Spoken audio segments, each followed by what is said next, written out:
Welcome to the Grapevine Open Meeting of Alcoholics Anonymous. My name is Gail, and I'm an alcoholic. I will be your host for the month of May. This is the AA Preamble. Alcoholics Anonymous is a fellowship of people who share their experience, strength, and hope with each other that they may solve their common problem and help others to recover from alcoholism. The only requirement for membership is a desire to stop drinking. There are no dues or fees for AA membership. We are self-supporting through our own contributions. AA is not allied with any sect, denomination, politics, organization, or institution, does not wish to engage in any controversy, neither endorses nor opposes any causes. Our primary purpose is to stay sober and help other alcoholics to achieve sobriety. You can enjoy the Grapevine Open Meetings every Wednesday at noon Eastern Time on this virtual platform. The meeting will be recorded and will be posted as an audio podcast every Friday on all podcast platforms on aagrapevine.org and on YouTube. This is an open meeting. Everyone is welcome. We are glad you are all here, especially newcomers. If you are new to AA and want to learn more about our program of recovery from alcoholism, we encourage you to find an AA group in your area. Contact with group members will help you find a sponsor and help you learn the AA program of recovery from alcoholism. And today's Grapevine quote is from Spiritual Awakenings. I realize now that most of the problems in my life were a direct result of my attempts to handle my own life, to be in control of my own destiny. I am grateful that today, sober, I can still say my life has become unmanageable. And that's from 1982, College Park, Maryland.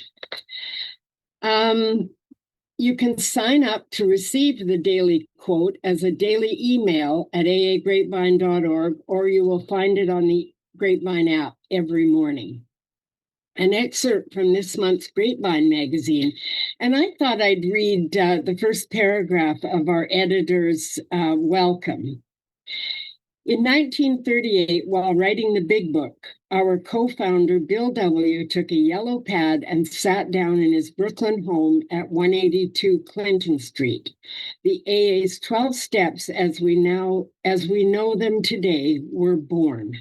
Since then, untold numbers of hopeless alcoholics have been transformed.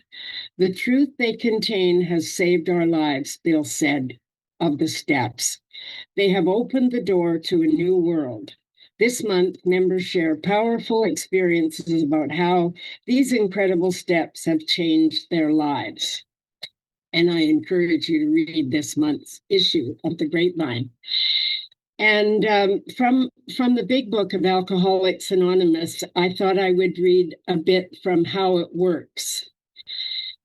Therefore, we started upon a personal inventory. This was step 4. A business which takes no regular inventory usually goes broke. Taking a commercial inventory is a fact-finding and fact-facing process. It is an effort to discover the truth about the stock in trade. One object is to disclose damaged or unsaleable goods, to get rid of them promptly and without regret. If the owners of the business is to be successful, he cannot fool himself about values. We did exactly the same thing with our lives. We took stock honestly. First, we searched out the flaws in our makeup, which caused our failure.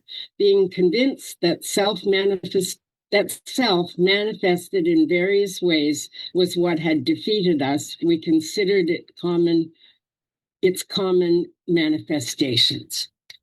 So this will be a 2-speaker meeting. There will be no sharing by attendees. So please sit back, relax, and listen. We often hear it's best to try and identify with the speakers rather than compare your story with theirs. And I'm so excited to introduce our first speaker, my dear friend Drew from my very own Area 79. Drew, over to you. Thank you, Gail. Hey, everybody. I'm Drew. I'm an alcoholic. What an honor it is to be asked to share at this Grapevine meeting. Thank you so much, Gail. It's just great to be here. And Matt, sit back and relax. Enjoy. I'm jealous. You get to speak second.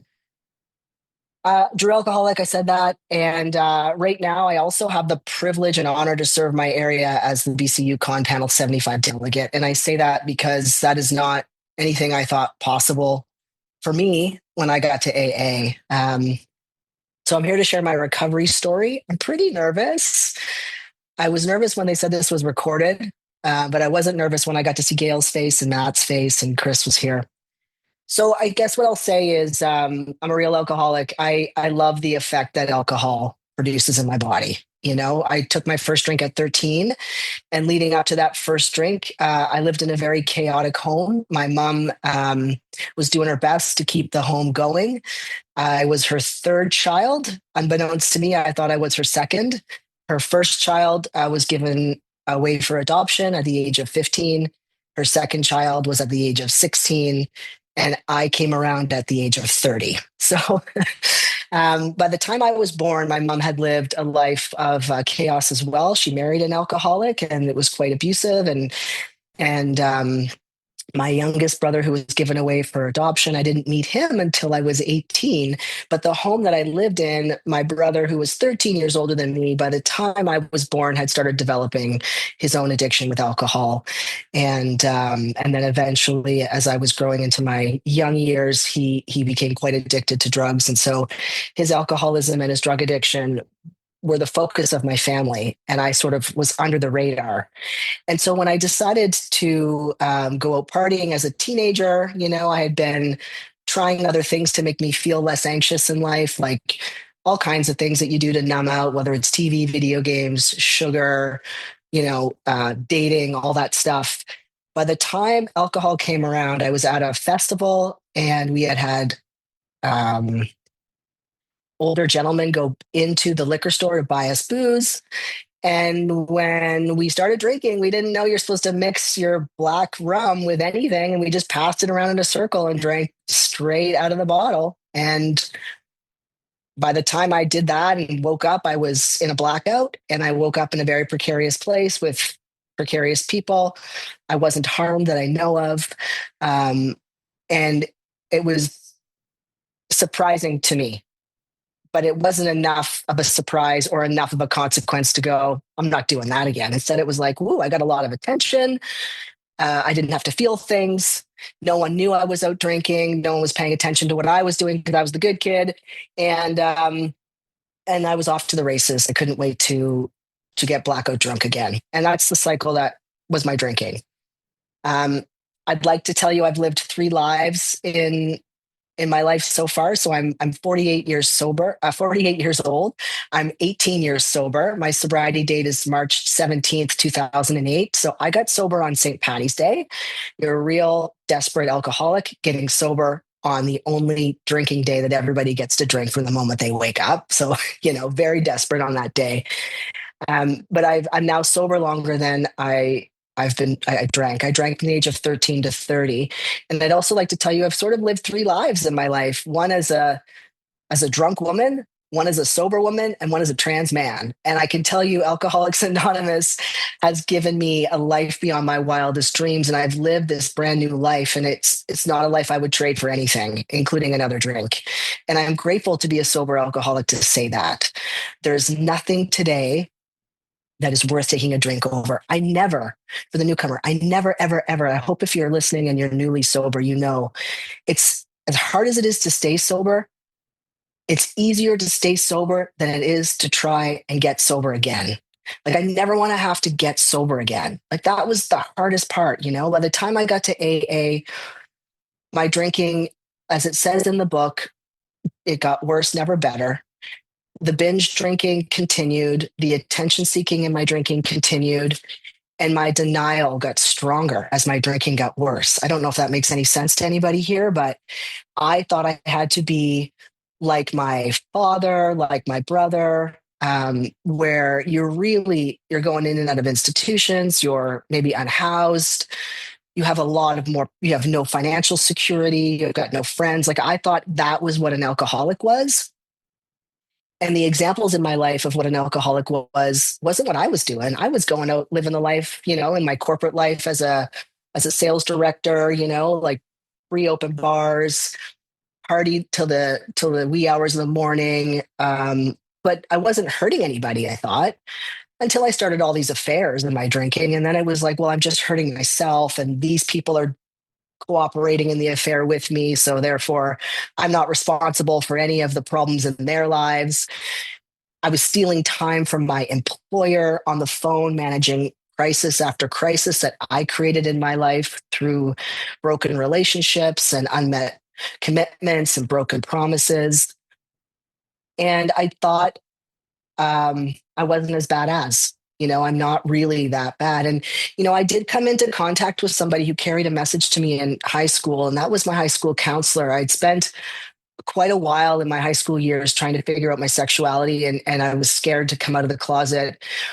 And sexuality is different than gender identity. And I'm not going to get into all of that, but I will tell you that in high school, my drinking really amped up. My grandmother died. We moved from Nova Scotia to Vancouver, and I just needed alcohol like I needed a best friend. It was just my comfort. And so my binge drinking in high school got really bad.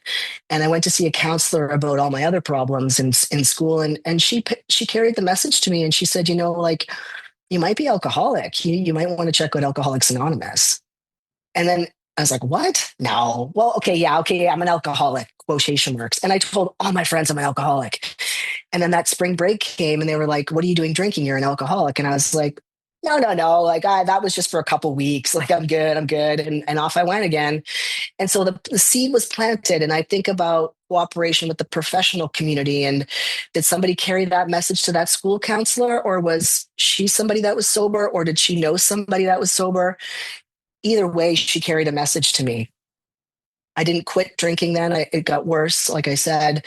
And through my corporate life, I was really rewarded for drinking, and I was distancing myself from my family. My brother had a couple of kids who my mom adopted when I was 8 years old, and it was really chaotic in my home. And those children my nephews ended up also becoming addicted to drugs and alcohol. And again, the fire was over there. And I was really resentful at my mom for taking care of them when they weren't well and ignoring me. And I was just drinking over all this stuff and being more and more distant from my family of origin.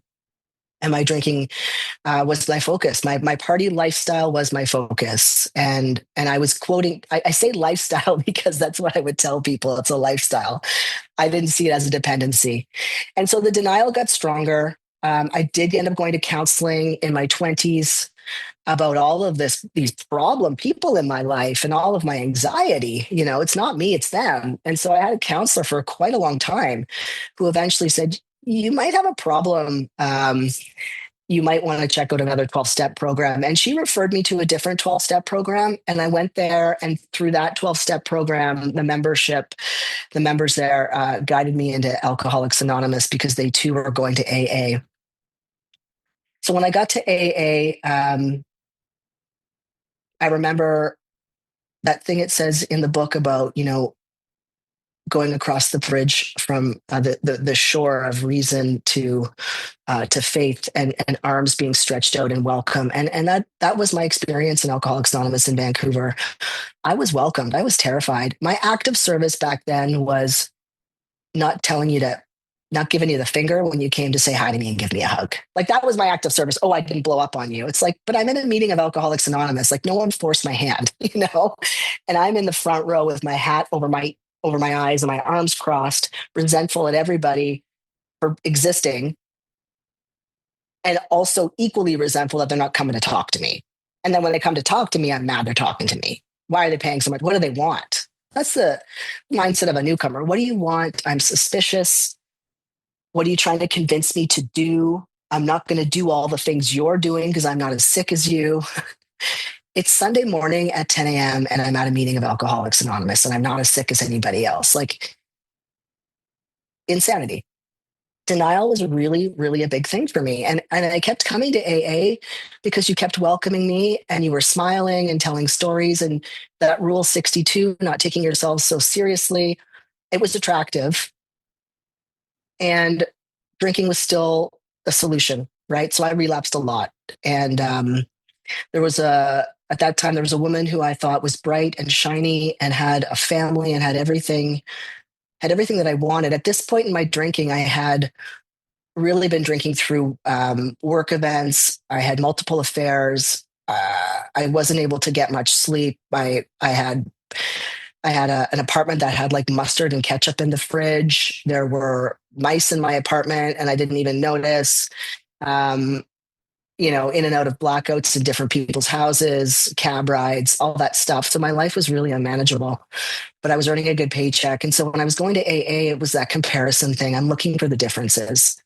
And it wasn't until my last relapse where I had a work trip at a ski resort with no cell phone coverage, and I'm 4 months dry in Alcoholics Anonymous, which means I'm not drinking and I'm also not doing any of the spiritual work. I'm not joining.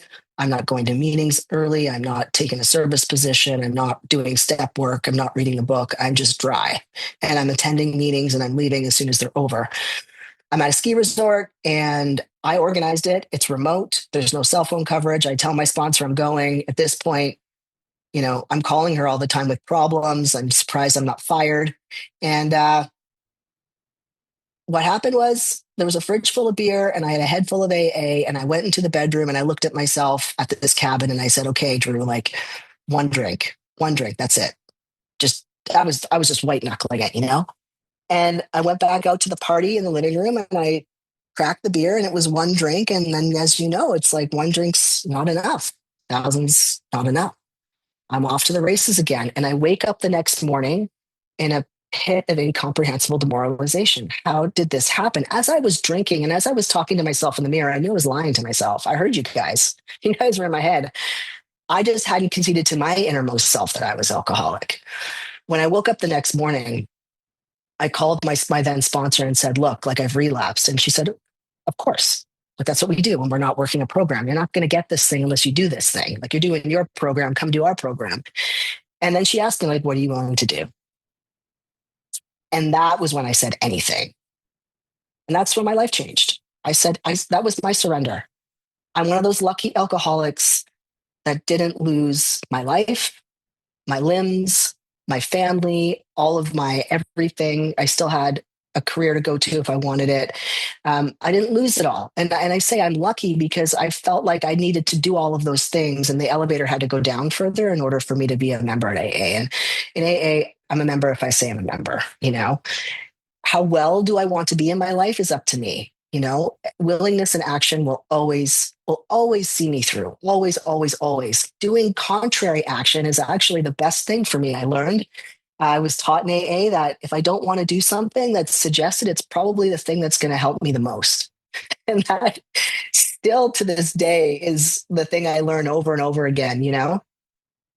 So in working through that denial and finally surrendering, then the miracle of AA can happen in my life. Then I'm willing to go and set up at a business meeting, go to a business meeting, participate in the group I belong to, give back.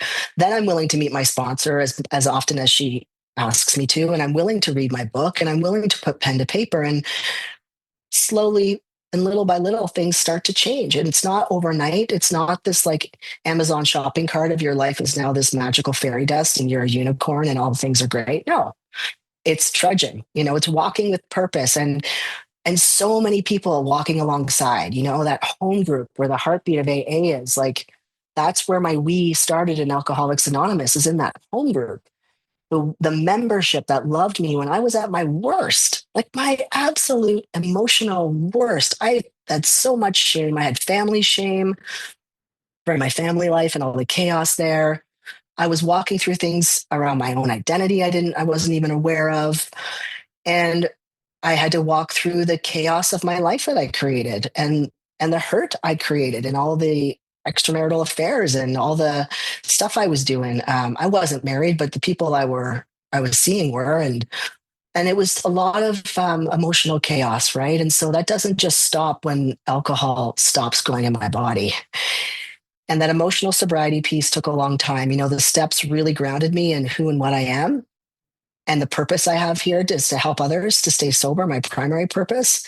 And when I started getting that, my life took off to another plane. Like I became a GSR, not because I wanted to, it's because I had a massive resentment, a massive, massive resentment at the guy that was doing it. He got into a fist fight at a business meeting. I was addicted to chaos at that point in my sobriety, and my higher power just knew, hey, make this really dramatic and this guy's going to want to get involved. And so I was addicted to the business meetings because I didn't know what was going to happen. And then I wanted to show everybody, like, oh, that guy's a hot mess, like super judgy. That guy's a hot mess, but look what I can do. I'm going to show you how great I am. And I needed that. I needed to feel like I was in the middle of the group and that they would listen to my voice. And that's how my service journey started. And that was like 14 years ago.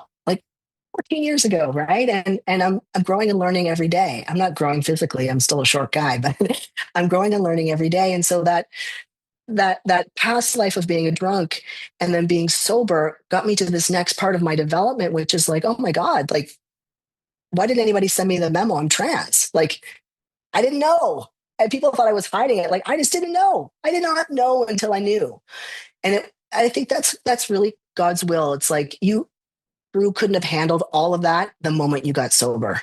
For whatever reason, you had way more work to do before 9 years sober, uncovering your true self. And walking through that path has been the most beautiful and one of the hardest things. I like to think of my AA life and my service life too as sort of being in like a cocoon, and the caterpillar goes in the cocoon and comes out a butterfly. Like I'm still learning how to fly with my butterfly wings. But I want to tell you that what service and Alcoholics Anonymous has done for me and what the steps have done for me is that they've connected me to my higher power's purpose for me here. And it's also allowed me to walk through a lot of fear and see the love that's out there for me.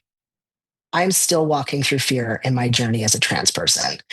And just recently at the conference and recently before that and coming to a new community, I want to tell you that I left that career and started my own business. And that was a big leap of faith that I walked through. And when I transitioned, I thought my business is going to fail because my identity's changing to the outward facing public. And the only thing that happened was that my life got better and my business life got better because I'm not in anxiety about who I am anymore, mostly. My relationships with my family through the steps and through becoming my true self got stronger. My mother is the most amazing woman. Like she just loved me through everything. And when I told her, hey, mom, like I need to tell you something. Like I know your whole life you've known me as this entity, but this is my true entity. And this is my changing my name. I was scared to tell her I was going to change my name.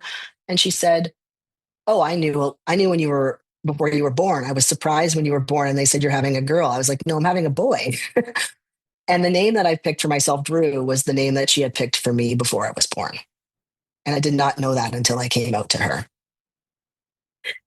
So Alcoholics Anonymous allows me to walk through fear, and fear robs me of the love that every person deserves in this world, And you guys gave me that love when I was at my worst. And now I'm seeing how fear blocks and edges out God in my life with the people that have walked with me that, sometimes I forget. I forget that, that higher power's got my back, and I'm an alcoholic in that way. And I think the thing is through the steps and through prayer meditation and through talking with good sponsorship and having this cocoon of people around me in service, like I've been able to change and grow through service work, through step work. And I am excited to see my life as I rotate on after delegate, who is the version of me that's living and being, that's grown and changed, that gets to go out into the community and have all this spare time in my community, with my family, with my new friends here. That is like really exciting for me.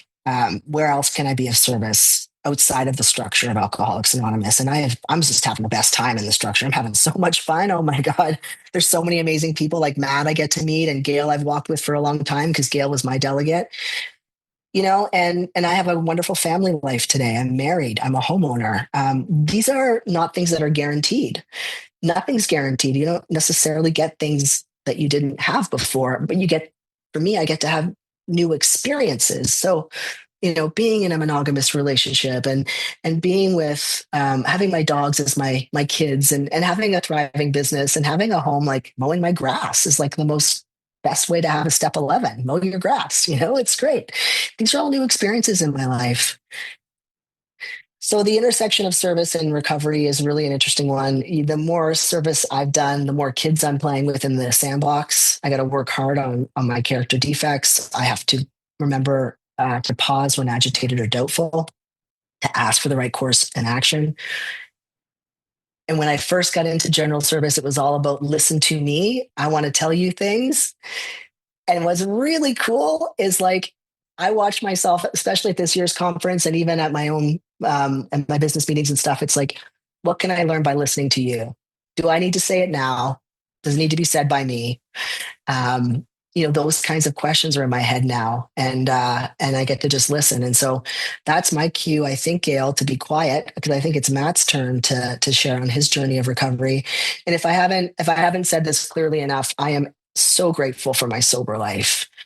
I am so grateful for the lives I get to come in contact with, and my hope is that by sharing my gender identity with you all, that there might be somebody out there that needs to hear that, that we can thrive no matter who and what we are. We can thrive with the program of Alcoholics Anonymous, and to be of maximum service to my fellows is the beautiful bright spot in my life. So I love you guys, and thanks for asking me to share. Thank you so much, Drew. My God, I've known you for so long, and I think that's the first time I've heard all those details of your story. So thank you. Thank you for sharing all of that with us. And just before I turn to Matt, I have a couple of announcements. The seventh tradition of AA states that every AA group should be fully self-supporting, declining outside contributions. AA members can help by contributing to your group, your local office, your area, and district, and to the General Service Board. There's a great pamphlet called Self-Support, Where Money and Spirituality Mix. You can find it on aa.org. Grapevine does not accept direct contributions, but of course we do have expenses. The best way to support Grapevine is to subscribe to the magazine, either in print, online, or on the apps. You can subscribe to the magazine in print, online, or by visiting aagrapevine.org. You can subscribe to the app by searching for AA Grapevine on the App Store on your phone. You can also purchase Grapevine books, greeting cards, and other items at your local AA office. By doing so, you'll be supporting both Grapevine and your local office. You can also visit the Grapevine online store at aagrapevine.org. The AA Grapevine Carry the Message project allows you to help us help others by providing magazine subscriptions to those who are incarcerated, hospitalized, living in remote areas, or stuck at home. Visit aagrapevine.org or your local office. We invite you to listen to our other weekly podcast, the AA Grapevine Half Hour Variety Hour, which is available for free on all podcast platforms or on aagrapevine.org. I'd like to count how many times I've said aagrapevine.org. Check out our primary purpose, the official podcast of the General Service Office of Alcoholics Anonymous. Tune in to hear how AA's message continues to reach those who need it most. For all podcasts, be sure to subscribe on your favorite streaming platform so you can catch all episodes. Please follow Grapevine on Instagram and YouTube as well. And now, I don't know Matt nearly as well as I know Drew, but I'm hoping I will after he shares with us. So take it away, Matt. Thank you so much, Gail. My name is Matt. I'm an alcoholic and very grateful to be in AA today, and grateful to have this opportunity to share on the Grapevine meeting and share this meeting with Drew and Gail as the chairperson. I'm really excited. And I'll confess, when I got asked to share Experience, Strength, and Hope today, I do have an agenda that I'm pushing. You would know it right away. You'll hear it. So I'm just going to lead by telling you that I have one and telling you exactly what it is. When I was new to AA, people in AA had this way of impacting me in ways that I can't describe. where I knew that they weren't trying to be better than me. They weren't trying to talk down to me. They really understood and that they were just like me. And they made me so excited to be sober in AA.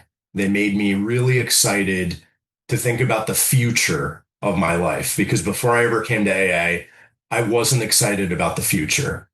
Maybe I was excited about a concert I was going to on Friday night or something next week. But thinking far into the future, there was nothing good that I was looking forward to. But I would hear people share their experience, strength, and hope, and all of a sudden I'd be excited about the future or encouraged to stay on the journey. So that's the agenda that I'm pushing. I am pushing one, and that's what it is. I'm not trying to convince anyone listening that I'm better than you, that I'm trying to get anything from you. I'm trying to convince you that I am just like you, that I'm exactly like you, that I know the pain you felt, that I've done work to get out of it, and that that's available to anybody. And that it's also not always a linear path, and sometimes the recovery journey has some bumps in the road to it. So I've been sober since before I was old enough to drink alcohol legally. However, I definitely earned my seat here. And I am absolutely an alcoholic, just like the other alcoholics that I've met in AA. And it took me a while to realize that. I thought my problem was a whole host of other things besides alcohol, and realizing my own alcoholism was not something that was immediately apparent to me. And there's one story that I'll tell you that I think sort of summarizes it fairly well. The first job that I ever had was a part-time job when I was in high school, and it was at a retirement home, fancy one with a fancy dining room. I worked in the dining room. I had a uniform. It was a vest, a tie, sort of a suit, but minus the jacket, slacks, specific shoes, and could never keep the uniform clean. It always had stains all over it. I worked in the dining room of this retirement home. I couldn't show up on time, couldn't show up at all sometimes, would show up not sober, would not do a good job. And shortly into this first part-time job that I've ever had, I'm sitting down meeting with human resources. And I think that that's a normal thing, that it's a normal part of jobs to just have meetings with human resources. First part-time job ever. And I'm sitting down, and this human resources professional is showing some care and concern. And instead of leading with a heavy hand, led with, "Hey, Matt, what's happening? What's going on? Is it school? Is everything okay at home? I mean, what's the issue here?" And for whatever reason, something in me decided to be somewhat honest as I could be at the time. And I told her my version of, "I've got some serious problems, and here's what I've got going on, and I'm wanting to make a change, and please give me a chance."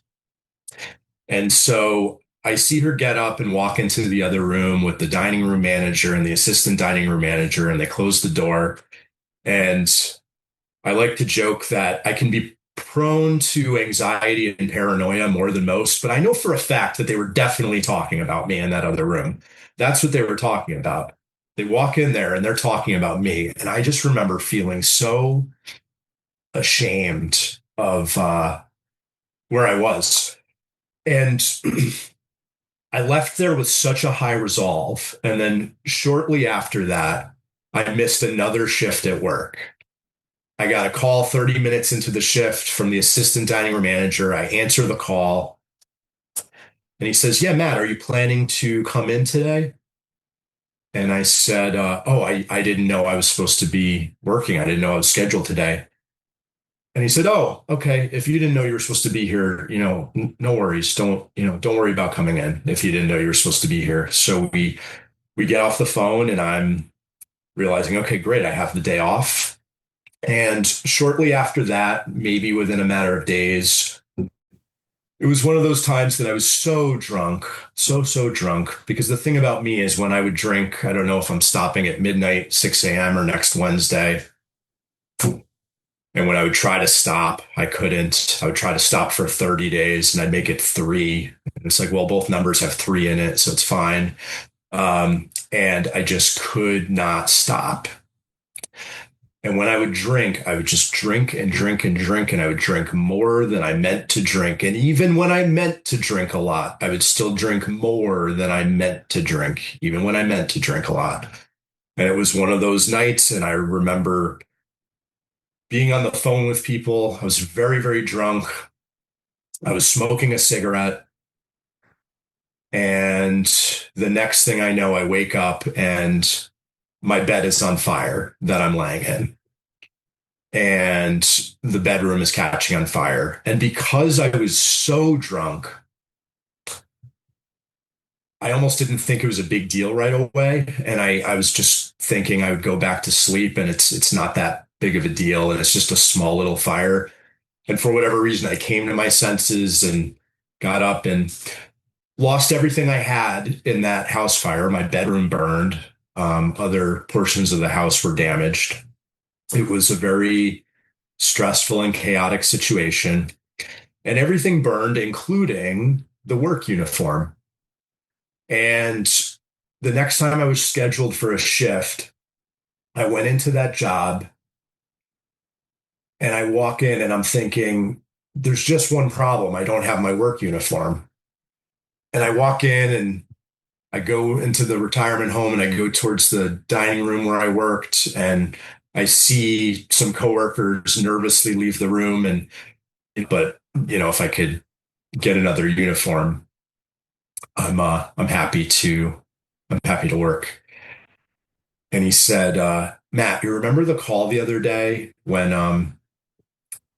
when I called you and I asked if you were coming in and you said you didn't know you were supposed to work. And I said, if you didn't know you were supposed to work, don't worry about coming in.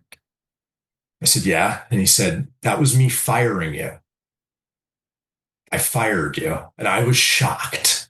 I was absolutely shocked. And then I remember coming to AA at a later time and thinking I couldn't connect with the big book. I couldn't connect with the chapter 2 employers because I hadn't had businesses or professional careers. But meanwhile, I was having meetings with human resources and my first part-time job ever, and then going back with the uniform problems that I had. And that's just one little story.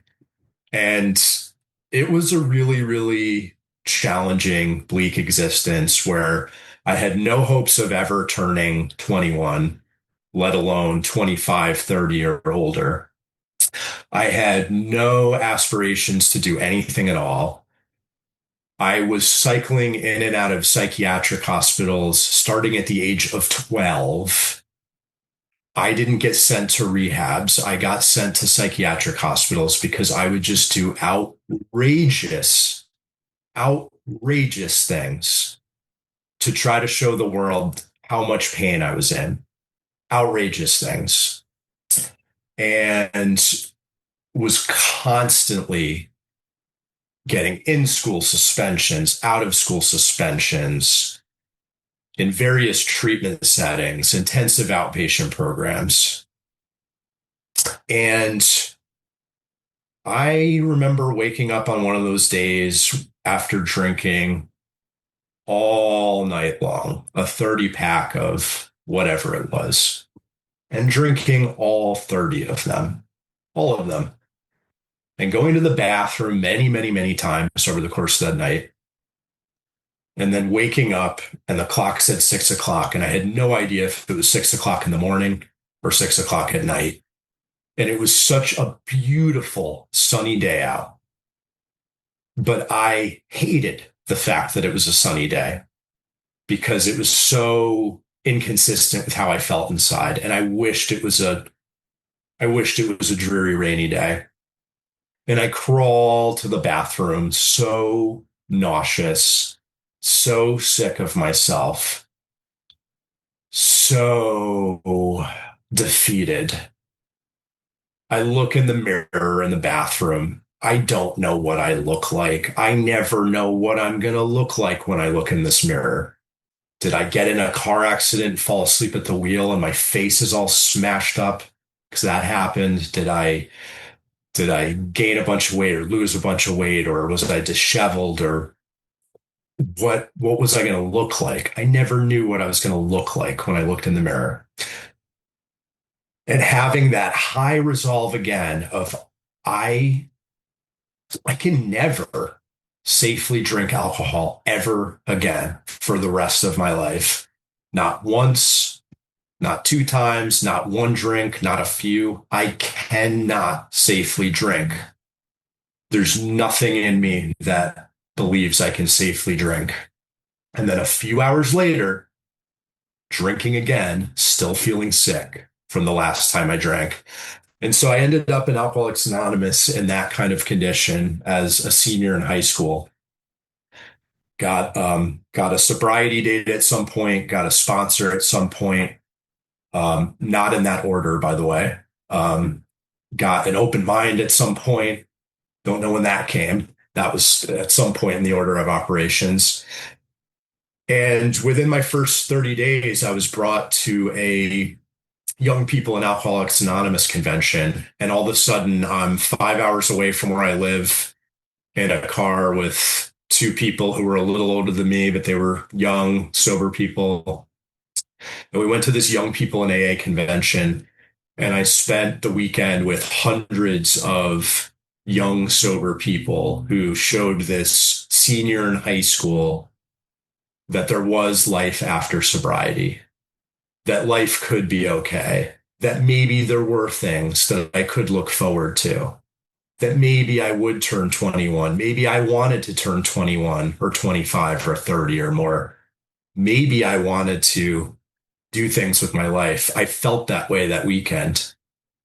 And it's awkward coming back to high school after a weekend like that and trying to explain to other high school students what it was you just experienced. Couldn't put it to words. But it really changed me. And a young people's group started up, and I was going to meetings and doing step work with a sponsor, and not completely willing at first, and dragged my feet on writing a personal inventory for a while and sat on it for a bunch of months and would write a word a week, maybe, if that at times. But plugging along, going to meetings, still struggling, still feeling cruddy, and doing the best I could, but getting a little bit more hope. There was a 24-hour coffee shop that was open near me. It was open 24 hours, 7 days a week. And you could go there at 3 o'clock in the morning on a Tuesday night, and there'd be some people from AA there. And it was just the coolest thing ever. And sometimes I was there at 3 o'clock in the morning on a Tuesday night playing board games with some other young people in AA that just didn't know how to sleep yet. And it got me through, and it was awesome. And I went to my senior prom sober. I needed help with that. I graduated high school sober. I needed help with that. I made an appointment to do that fifth step. That helped me write my personal inventory, having that deadline. I did that fifth step, and I had the most mind-blowing experience from going through the exercise of just telling somebody else the truth about me, the truth about my thoughts, my resentments, my fears, those embarrassing things that I thought about that I was too scared to tell anybody, the real motives for why I did certain things when thought I was doing the right thing, but really there was a motive behind it. Spending a day telling somebody all of that had such a freeing effect on me. And I remember getting sent home for an hour after that fifth step to spend an hour of quiet time to consider if I'd been thorough. And I didn't make it home. I pulled over and I fell out of the car door, and I laid on the grass, and I looked up at the sky, and I just thought, what is happening to me? I feel this sense of freedom that I didn't even know was possible. And, started making amends, started sponsoring other people, and continuing onward. And one thing that is part of my experience is all that sounds really good, right? Guess what? I drank again. And at 2 years of sobriety, I just wasn't, I was going to meetings, I was actively sponsored. I was sponsoring other people. I had a service position at the district. I wasn't living authentically. I was living a double life in sobriety. I wasn't staying completely current with step 10 and cleaning up, regular day-to-day personal inventory of secrets I was keeping with the way I was living. I lived in a mess, even though I was sober. I mean, dirty dishes all over the place, cigarette butts all over the floor. It was just a disaster. And meanwhile, I'm presenting my stage character to the world in a way that's just completely inconsistent with how I'm living when no one's looking. But if you had told me that I was going to drink a matter of hours before I drank, I would not have believed you. I wouldn't have believed that it was going to happen. And I remember drink in hand, drinks coming to my mouth in slow motion, and I'm saying, you don't want to do this. You don't want to do this. You don't want to do this. And then drinking it and just immediately having that experience of, what did you just do? What did you just do? 2 years of sobriety out the window. Because I actually thought that the ego of a sobriety date was enough to keep me sober. It's not enough in my experience. I thought that that amazing fifth step experience I had a while earlier was enough to keep me sober forever. I need to be having those things with some regularity. And I ended up coming back to AA 5 days later. I was only out for 5 days. During those 5 days, members of Alcoholics Anonymous called me. They didn't treat me like I was a loser. They called, they left messages saying, Matt, we love you. We miss you. We hope you'll come back. And I came back. I heard one of those voicemails and I came back to AA. I was 20 years old and I've been sober ever since. And I'm 39 years old now. And the last 19 years have just been a complete waste of time. Just kidding. That's sarcasm in case you're a listener today. So not a waste of time. So what happened after that? Well, got very involved in service, more experiences with the step work and working the 12 steps and putting them into practice. Having some really, really vulnerable amends. I mean, I made amends to one person one time for some behavior. They didn't know what I was talking about. And they asked me, hey, Matt, do you remember that you went around telling everybody in high school that you were abducted at one point? Did that actually happen? And I lied and said, yes, that did happen. And I actually had to go back and make another amends a year later and being like, remember when I made amends?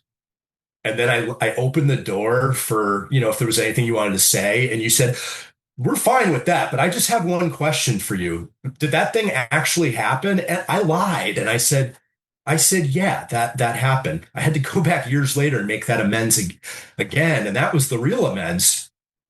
She was so generous. She said, Matt, if you felt like you needed to go around telling people that happened, then as far as I'm concerned, that did happen to you.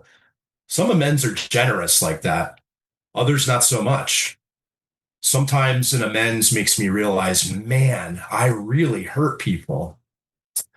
I had lied to my mom about getting bullied for something that I didn't actually get bullied for, and she thought it was her fault. And I remember the freedom of telling her that I had lied and that that act didn't actually happen that way. And, on the other hand, sometimes the universe throws me a bone and it's a different kind of awareness. It's not the, hey, you really hurt people. It's the, hey, kid, you're doing the right thing. In sobriety, I started one career. I went to college sober. I got a master's degree sober. I worked in a professional job for a while sober. I wanted to switch. Then I went to law school sober, became an attorney. I was quivering at the swearing in ceremony. Couldn't believe I'd made it. I met my wife in sobriety. I included her in my sobriety. She met my sponsees. I brought her with me to open meetings. She'd never known me before I was sober. I was 6 years sober when she met. She became interested in Al-Anon because she found what we had here really attractive. She really wanted it, and she wanted a program for herself. And that's a really awesome thing. And sometimes the universe does show me, wow, take a look around. And all of our transformation stories might be different. Maybe you don't have the marriage. Maybe you don't have the two different careers.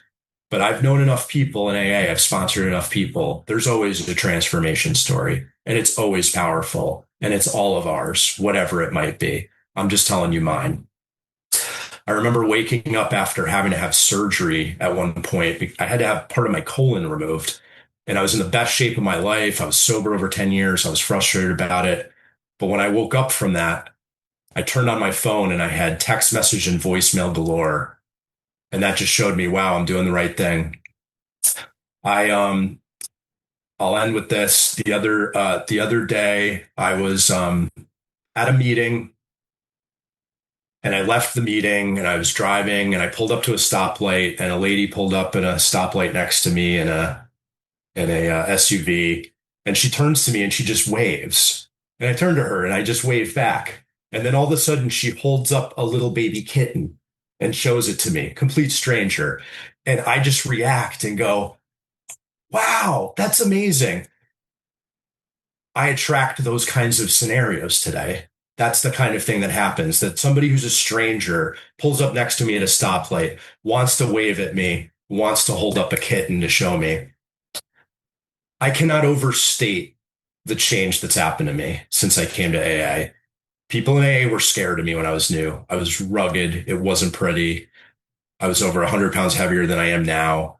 I didn't know how to communicate effectively, couldn't hold a job, couldn't do anything. And look at what's happened. So I hope I've accomplished my agenda. If you're new, whether it's 55 days, 24 hours, any amount of time, early in your journey, I hope I've inspired you that this thing works. And if you're not new in your journey and you're just having a bad day, I have bad days all the time.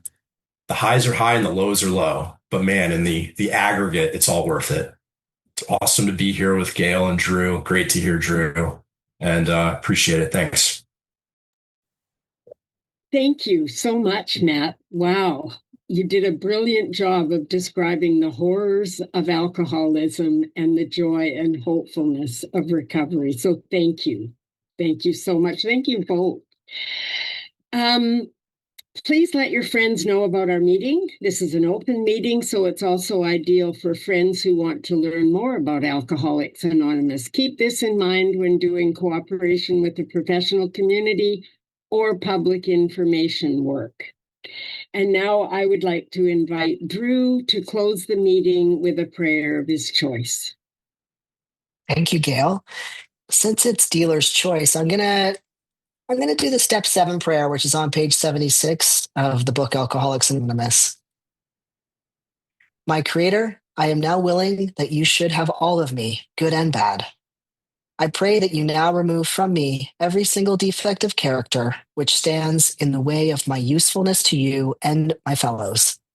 Grant me strength as I go from here to do your bidding. Thank you. Thank you both. Thank you, Chris, for giving me this opportunity and the autonomy to invite people I love to this meeting. Thank you.